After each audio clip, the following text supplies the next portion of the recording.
Assalamualaikum warahmatullahi wabarakatuh. Pada kesempatan kali ini, materi kuliah yang akan saya jelaskan di sini terkait dengan torrefaction atau bahasa Indonesianya adalah torrefikasi. Di mana torrefikasi ini merupakan salah satu dari teknik untuk konversi biomasa. Teknik paling dasar, teknik paling awal, paling sederhana untuk melakukan konversi biomasa. Kita tahu bahwa biomasa itu dapat provide ya atau menghasilkan berbagai jenis produk yang berasal juga dari berbagai macam feedstock ya, berbagai macam jenis bahan baku, terutama untuk keperluan energi, metalurgi, dan industri kimia.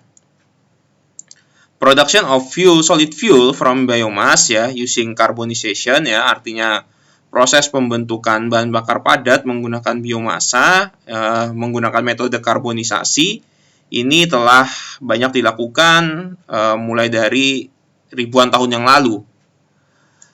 Salah satunya adalah torrefaction atau torrefikasi, atau dalam French word atau bahasa Prancisnya disebut sebagai roasting atau memanggang. Ini telah banyak sebenarnya digunakan di industri teh dan kopi ya. Tapi ini banyak digunakan di sekarang ya, teh dan kopi, dan ini menarik perhatian dari berbagai industri, terutama untuk industri-industri yang menggunakan biomasa sebagai pengganti batu bara. Torrefaction ini often call ya, atau biasa disebut sebagai proses pre-treatment ya, atau proses awal sebagai dasar untuk persiapan biomasa untuk kemudian digunakan lebih lanjut. Nah, jadi ini adalah suatu proses konversi awal biomasa dari awalnya bahan mentah menjadi bahan setengah jadi atau bahkan ya bisa sebagai bahan jadi. Nah, torrefaction atau torrefikasi itu secara definisi adalah suatu proses ya, thermochemical process di dalam suatu lingkungan ya, yang inert atau dalam kondisi limited oxygen atau oksigen yang terbatas, di mana biomasa itu dipanaskan secara perlahan pada suatu temperatur ya, pada suatu range temperatur. Lalu ini akan terjadi yang namanya mendekati complete degradation, di mana hemiselulosa itu akan terjadi degradasi akibat dari pemanasan itu, dan kemudian akan memaksimalkan massa dan energi yang ada di dalam produk padatnya. Di mana torrefaction ini suhunya itu berkisar antara 200 hingga 300 derajat Celcius.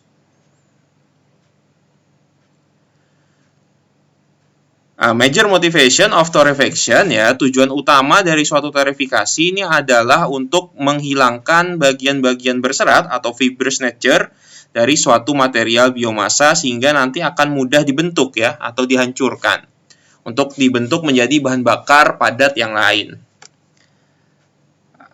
Sehingga tujuannya adalah still possible to form into pellets without binder, sehingga mudah dibentuk menjadi suatu bentuk pellet tanpa harus adanya suatu bahan perekat. Untuk mencapai tujuan tersebut ya, torrefaction itu memiliki range suhu antara 200 sampai 300 derajat Celcius. Dan karakteristik dari proses torrefikasi itu adalah slow heating rate ya, artinya pemanasan yang perlahan ya, tidak seperti pirolisis ya. Di mana heating rate dari suatu torrefaction ini harus selambat mungkin untuk memaksimalkan konversi atau yield ya, rendemen dari padatan itu sendiri.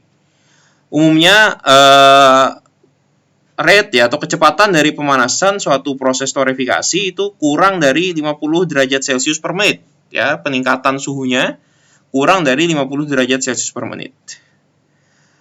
Apabila lebih dari itu atau heating rate-nya terlalu tinggi, itu akan malah meningkatkan rendemen dari liquid yang dihasilkan ya, daripada produk solidnya. Karena kita ingin untuk menghilangkan air itu semaksimal mungkin dan selambat mungkin. Nah, kenapa diinginkan suhu sekitar 200 sampai 300?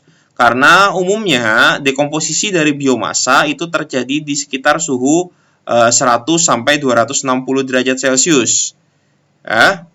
Dan beberapa ada yang lebih dari itu. Tapi umumnya kita mendapatkan seperti misalnya hemiselulosa itu sekitar 100 sampai 260, lalu lignin itu 250 sampai 500, dan selulosa itu umumnya 270 sampai 350. Nah, jadi di antara temperatur tersebut sudah mulai ada crack ya, atau penghancuran dari elemen-elemen seperti selulosa, hemiselulosa, dan lignin.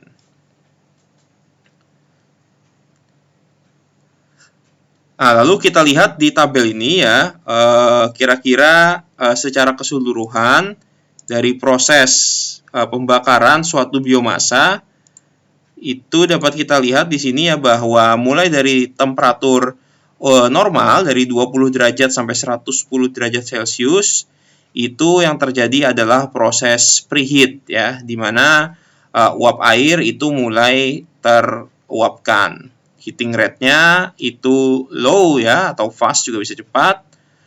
Prosesnya kita sebut sebagai yang namanya drying atau pengeringan. Produknya itu biasanya misalnya dalam bentuk kayu, dia adalah kayu kering.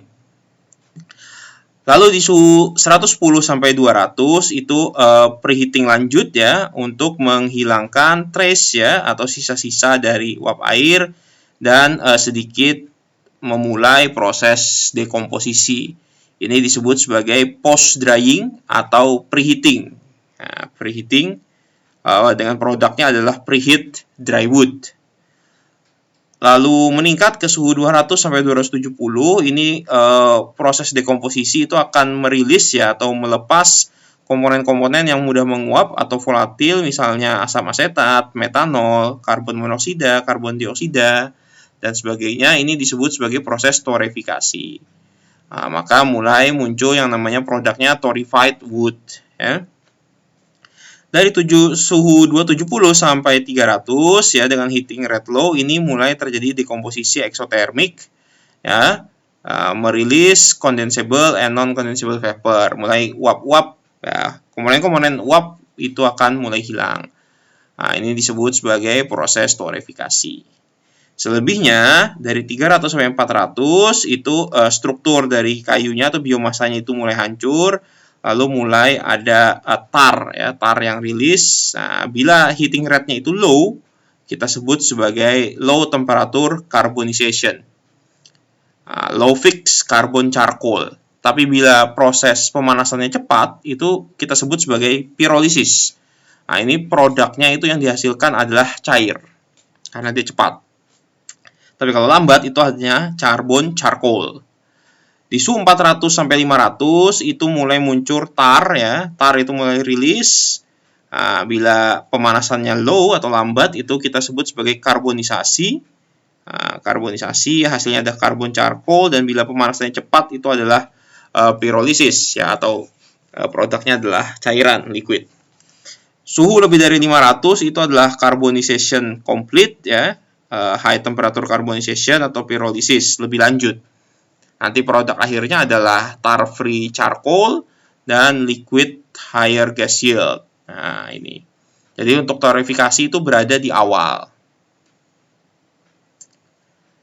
Nah, kita lihat lebih lanjut ya bagaimana proses torrefication itu sendiri. Nah, bahwa torrefication itu umumnya adalah misalnya suatu biomasa dimasukkan ke suatu alat torrefier ini.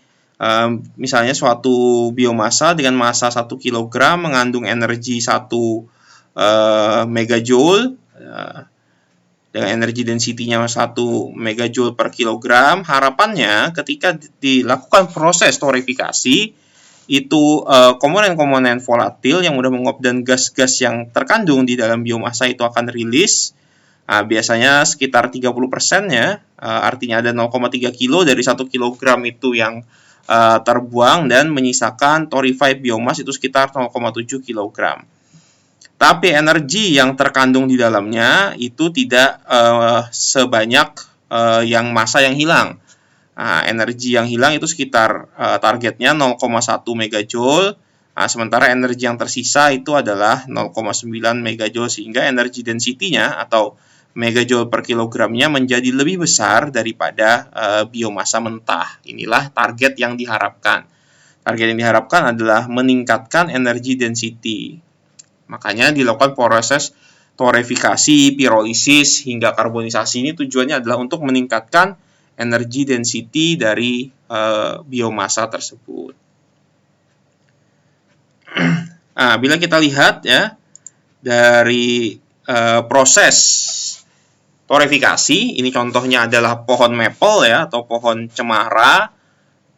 Ini kita lihat gambar 4.2 ya, ini adalah sequential. Di 4.2a show a photograph of the twig after its bark is peeled off of exposing its wet surface of the branch. Nah, jadi ini suatu batang yang kulitnya sudah dikeluarkan, sudah dikupas.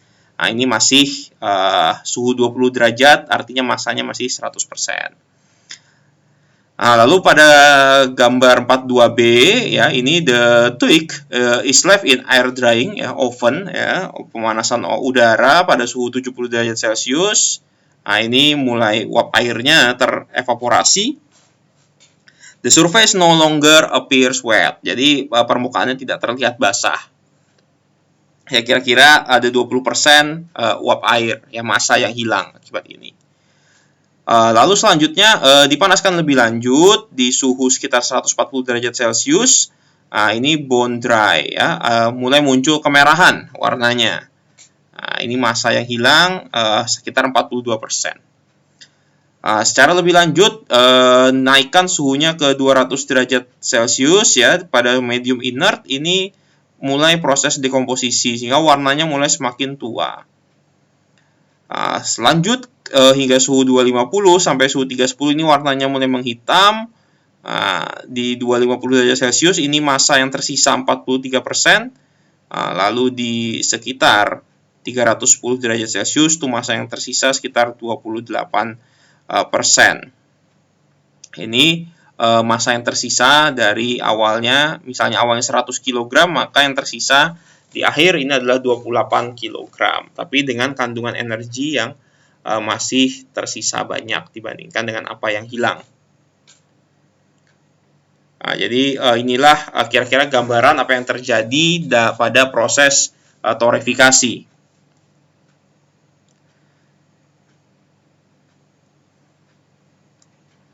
Sehingga umumnya ya pada proses torefikasi itu ada proses pemanasan awal, heating zone, lalu ada proses pengeringan awal, drying zone, post drying zone, lalu ada proses torefikasi, dan ada proses pendinginan produk yang bertahap. Di mana heat load paling besar itu terjadi ketika proses post drying dan proses torefikasi. Inilah titik-titik di mana energi paling besar itu terjadi. Mekanisme dari torefikasi itu bisa kita lihat ya, ada sekitar 5 rejim atau 5 langkah. Pertama, rejim A itu pada suhu 50 sampai 120 derajat Celcius kita sebut sebagai non-reactive drying ya. Di mana ini seperti sebelumnya adalah proses penghilangan uap air. Loss in physical moisture in biomass but no change in its chemical composition. Tidak ada perubahan kimiawi. Lalu meningkat ke suhu 120 sampai 150 derajat Celcius. This regime is separated out only in case of lignin that undergoes softening. Ligninnya ini mulai melunak, tidak lagi merekatkan antar bagian biomasanya. Lalu di regime C 150 sampai 200 derajat Celcius, this is called reactive drying atau pengeringan reaktif. Di mana terjadi deformity atau perubahan struktur dari biomasa yang tidak bisa didapatkan kembali, tidak bisa diulang kembali walaupun dilakukan proses pembasahan. Kemudian di regime C ini terjadi proses breakage hidrogen, karbon, depolimerisasi, hemiselulosa dan sebagainya. Di rejim D 200 sampai 250 derajat Celcius ini torrefaction zone ya untuk hemiselulosa. Ini mulai terjadi proses torrefaksi pembentukan karbon. Dan di rejim E 250 sampai 300 ini adalah torrefaksi final ya, extensive decomposition of hemicellulose ya, hemiselulosanya dipecah untuk kemudian menjadi volatil dan solid product. Ini adalah mekanisme dari proses torrefikasi. Ada bertahap di sini. Nah, sehingga nanti produk dari torrefaksi atau torrefikasi itu untuk liquidnya ada water, bahan organik dan lemak. Umumnya adalah solid yang akan kita peroleh itu ya original and modified structure, polymer structure, ash dan char. Dan gas yang akan didapatkan atau yang dibuang itu adalah H2, CO2, CO, CH4, toluen, benzen, dan sebagainya.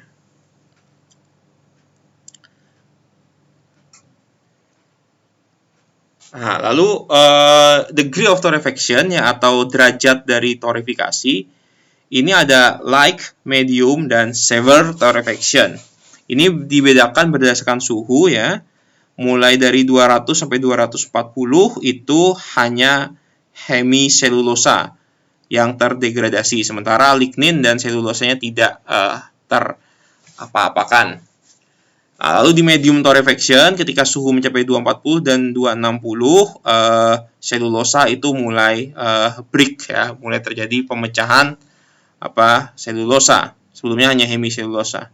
Lalu pada suhu 260 sampai 300 ya terjadi depolimerisasi atau pemecahan lignin, selulosa dan juga hemiselulosa. Nah, jadi sebenarnya ada di dalam torrefaction itu juga ada beberapa tingkatan torrefikasinya, semacam tingkat roastingnya istilahnya.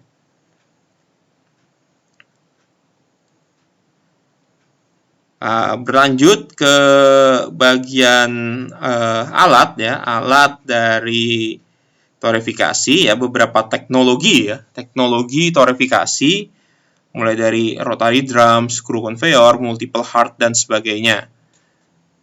Alat-alat tersebut diklasifikasikan berdasarkan mode pemanasannya. Ya, ada yang gas particle, ada yang wall particle, elektromagnetik menggunakan partikel-partikel atau liquid particle. Artinya ini pemanasannya menggunakan gas, menggunakan konduksi dinding alat, menggunakan pemanas elektromagnetik, menggunakan transfer antar partikel atau transfer antar cairan dengan partikel. Tapi sebenarnya hanya ada dua grup besar ya, yaitu direct heat ya, pemanasan langsung, dan indirect heat atau pemanasan tak langsung. Direct heat ini biomasa itu dipanaskan secara langsung oleh media pemanas ya, yang kontak ya. Kontak antara media pemanas itu dengan biomasanya, terjadi kontak langsung. Nah, ini terjadi kontak langsung, tapi resikonya bisa terjadi reaksi atau bahkan terjadi pengotoran pada biomasanya. Salah satu jenis reaktor yang umum adalah convective reactor ya, moving, fixed atau entrained bed. This is the most common type of reactor used for torrefaction. Here, the heat carrier is a hot gas percolating through or flowing past biomass particles that are either stationary or moving. Jadi pemanasannya itu dilakukan dengan menggunakan uap panas atau gas panas yang melewati partikel biomasa yang either stationary, partikel biomasanya diam, atau partikel biomasanya bergerak. Nanti gambar akan saya jelaskan. Lalu ada yang tipenya fluidized bed. Fluidized bed, in this type of the torrefier, hot gas is blown through a bed of granular heat carrier solid. Ini artinya hot gas ya, atau gas panasnya itu mengalir bersamaan dengan padatannya. In a way that the solid behave like a fluid. Kalau yang sebelumnya itu padatannya itu diam, kini padatannya juga bergerak seperti layaknya fluida. Ini bergerak bersama dengan gas panas. Ada yang hydrothermal reactor ya. Here the biomass is subject to pressurized heating in water ya. Pemanasannya menggunakan air bertekanan tinggi. Tapi efeknya adalah thus obviates the needs of drying. Nanti akan butuh pengeringan lanjutan untuk pemurnian produknya. Tapi ini cocok ya, especially suitable for high moisture or wet biomass. Untuk biomasa yang memang dasarnya basah, itu ini cukup cocok ya, hydrothermal reactor.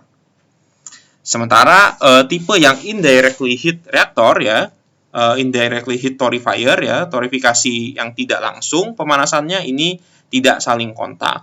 Ini biasa heat is transport across wall melalui dinding atau melalui radiasi elektromagnetik seperti rotating drum. Torrefier use a indirectly heating rotating drum.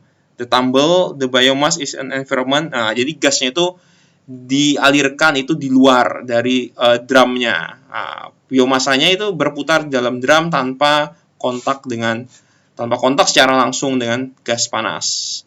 Atau stationary shaft, bentuknya seperti circular ya, atau dengan menggunakan microwave, panas mikro. Ini juga bisa. Kita akan lihat gambar-gambarnya. Nah, ini yang pertama adalah microwave reactor ya. Jadi moving belt ini raw biomass ya, biomasa yang mentah. Ini dipanaskan dengan gelombang microwave dengan bantuan inert gas. Inert gas ini untuk fluida pembawa panasnya yang dipanaskan oleh microwave. Simple seperti ini, seperti memanaskan makanan dengan microwave.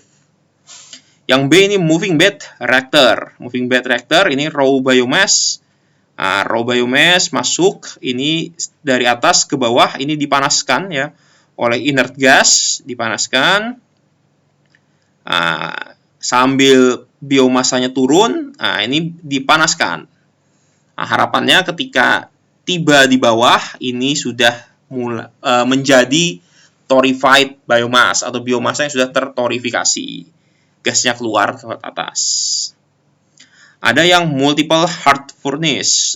Ini lebih lambat, artinya dia ada jalurnya. Ini biasanya ini dipanaskan ya, dipanaskan menggunakan hot gas yang tersirkulasi. Jadi gasnya tersirkulasi melalui ada fan dan ada heat exchanger di sini.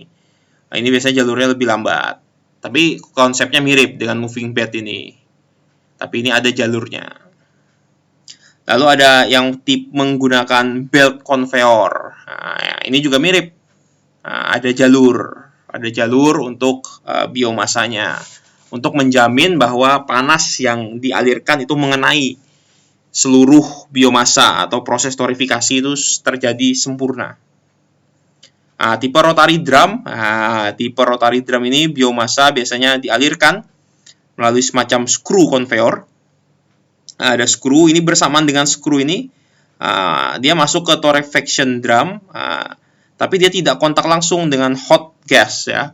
Hot gasnya itu di sisi luar. Dipanaskan melalui sisi luar, produknya ini nanti akan jadi torrefied biomass, sementara gasnya nanti keluar. Jadi udara dipanaskan melalui oil burner, dia mengalir memanaskan torrefaction drum. Lalu ada screw conveyor, juga sama, tipenya screw, ini ada heater di luarnya, tidak kontak langsung. Ada yang torp reactor with fluidized bed. Ini yang lebih kompleks lagi. Ini ada feed masuk, turun ke bawah, ada feed distributor, ini ada flame di sini. Ini mirip seperti sebelumnya, tapi ini menggunakan flame. Ada fluidized bed. Fluidized bed ini partikel biomasanya diam. Diam dari bawah disemburkan pemanas, hot gas. Nanti setelah selesai, ini jadi akan diambil produknya. Kurang lebih seperti itu untuk proses dan reaktor-reaktor torrefikasi. Demikian, selamat belajar dan terima kasih.